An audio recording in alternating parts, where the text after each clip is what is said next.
Shalom saudara-saudari yang dikasihi Tuhan. Hari ini kembali kita akan melanjutkan perenungan firman Tuhan tentang buah Roh Kudus, yaitu kebaikan, yang diambil dari Galatia pasal yang kelima ayat 22 sampai dengan ayat 23. Saudara sekalian, Rasul Paulus di dalam pasal ini, yaitu Galatia pasal 5, itu menjelaskan bahwa setiap kita yang percaya kepada Yesus Kristus telah dimerdekakan dari dosa di dalam anugerah keselamatan yang diberikan Allah kepada kita.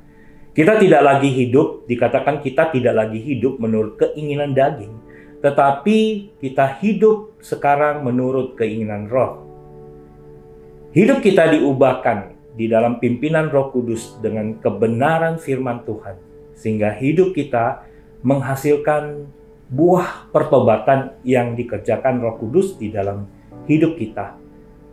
Dan Rasul Paulus di dalam Galatia pasal 5 ayat 22 sampai 23 menyatakan buah pertobatan yaitu perubahan karakter yang nyata dalam setiap diri orang percaya. Namun buah roh ialah kasih, sukacita, damai sejahtera, kesabaran, kemurahan, kebaikan, kesetiaan, kelemah lembutan, penguasaan diri. Tidak ada hukum yang menentang hal-hal ini. Hari ini kita akan sama-sama merenungkan, kita fokus akan merenungkan tentang buah roh, tentang kebaikan. Apa arti kebaikan yang dimaksud oleh Rasul Paulus ketika menyebut salah satu rasa dari buah Roh Kudus ini? Kebaikan yang dimaksud adalah menggambarkan kebaikan batinia yang dimiliki oleh seseorang. Rasa kebaikan dari buah Roh Kudus ini sama seperti ketika Yesus berkata di dalam Matius pasal 7 ayat 17 sampai 18. Demikianlah setiap pohon yang baik menghasilkan buah yang baik, sedangkan pohon yang tidak baik menghasilkan buah yang tidak baik. Tidak mungkin pohon yang baik menghasilkan buah yang tidak baik, ataupun pohon yang tidak baik menghasilkan buah yang baik. Dan Yesus menyimpulkan di ayat 20, jadi dari buahnya lah kamu akan mengenal mereka. Saudari-saudari yang dikasihi Tuhan, seseorang yang sungguh-sungguh percaya kepada Yesus, pasti Roh Kudus akan mengubah hidupnya untuk menghasilkan buah pertobatan yang dikerjakan oleh Roh Kudus. Dan itu adalah salah satunya adalah kebaikan yang tidak hanya sekedar terlihat dari kasat mata saja, tetapi kebaikan yang keluar dari dalam diri seorang percaya. Karena hatinya yang bergairah akan firman Tuhan, akan kebenaran dan keadilan, serta hatinya yang benci kepada segala kejahatan. Saudara sekalian, kebaikan dari dalam hati ini terungkap dengan perbuatan baik. Seperti kisah perempuan yang membasuh kaki Yesus dengan air matanya dan meminyaki kaki Yesus dengan minyak wanginya. Perempuan itu melakukan kebaikan dengan melayani Yesus. Dia memberi dan berkorban dari apa yang dimilikinya. Saudara sekalian, rasa buah kebaikan ini juga terungkap dengan satu tindakan keberanian untuk menegur dan memperbaiki sesuatu atau seseorang. Seperti yang sering dilakukan oleh Yesus Kristus ketika berhadapan dengan orang-orang Farisi dan ahli-ahli Taurat. Yesus dengan keras menegur mereka karena kemunafikan mereka. Yesus mau mereka sadar dan mereka memperbaiki diri mereka. Itu adalah satu wujud kebaikan yang dinyatakan di dalam teguran untuk memperbaiki.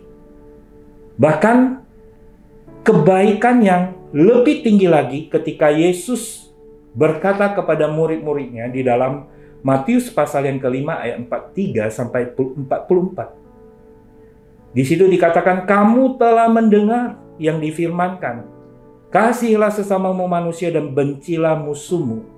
Namun aku berkata kepadamu, kasihilah musuh-musuhmu dan berdoalah bagi mereka yang menganiaya kamu.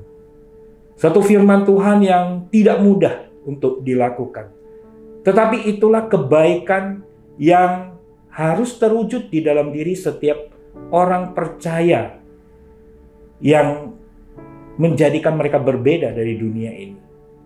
Dan hal ini ditunjukkan oleh Yesus sendiri ketika dia dipaku di atas kayu salib. Dalam penderitaannya dia berkata di dalam doanya, "Ya Bapa, ampunilah mereka sebab mereka tidak tahu apa yang mereka perbuat." Buah kebaikan yang memampukan seseorang untuk mengampuni orang-orang yang menyakiti dirinya. Demikianlah Roh Kudus mengubahkan setiap orang percaya, menghasilkan buah pertobatan, yaitu kebaikan. Saudara sekalian, bagaimanakah dengan kita? Apakah ada buah Roh Kudus kebaikan di dalam hidup kita? Apakah kebaikan yang kita lakukan sungguh lahir di dalam diri kita dengan hati yang bergairah akan Tuhan dan kebenarannya? Saudara sekalian, kiranya kita dikenal sebagai anak-anak Tuhan karena buah pertobatan yang dikerjakan Roh Kudus di dalam diri kita, yaitu karakter kebaikan yang kita tunjukkan di dalam hidup kita sebagai orang percaya, di dalam hidup kita sehari-hari sebagai orang percaya. Amin, saudara. Mari kita berdoa. Bapa di surga, kami bersyukur untuk firman Tuhan pada hari ini. Mampukanlah kami Tuhan untuk boleh menyatakan kebaikan seperti yang Engkau maksudkan dalam firman-Mu. Biarlah kami boleh senantiasa melihat akan Tuhan dan Juru Selamat kami. Dan pimpinlah kami, tolonglah kami ya Tuhan, dengan Roh-Mu yang kudus, yang boleh terus bekerja di dalam diri kami sebagai anak-anak-Mu. Terima kasih Tuhan. Dalam nama Tuhan Yesus kami berdoa. Amin.